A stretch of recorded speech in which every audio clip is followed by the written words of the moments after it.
flower growers sa Bahong Flower Farm nagsimula ng mag-harvest ng mga bulaklak. Mga nagtatanim sa Benguet unti-unti nang nakakabangon sa pagkalugi.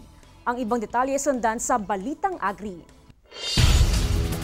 Abala na sa pagsasaayos ng mga bulaklak ang mga flower growers sa Barangay Bahong, La Trinidad, Benguet, na kilala bilang Rose Capital of the Philippines. Ang ilan, tuloy-tuloy ang pag-iikot sa mga greenhouse para ma-monitor ang kondisyon ng mga bulaklak.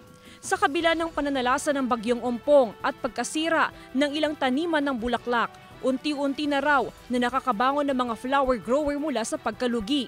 Kaya tiyak na hindi raw maapektuhan ang supply ng bulaklak sa paggunita ng undas. Opo, maraming nasira pero kahit papaano yung bulaklak noon medyo nag-recover naman po. Hindi siguro tamang-tama yung supply. Sapat lang ho. Oo, sapat na.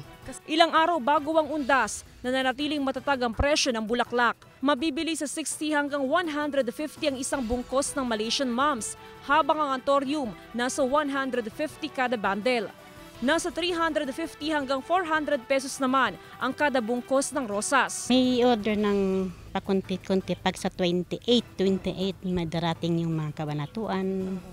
Sila ang bumibili dito. Simula ngayong araw hanggang sa linggo, wala pa raw magiging paggalaw sa presyo ng bulaklak. Pero simula sa Lunes, asahang tataas ng 20% ang presyo ng bulaklak dahil sa mataas na demand.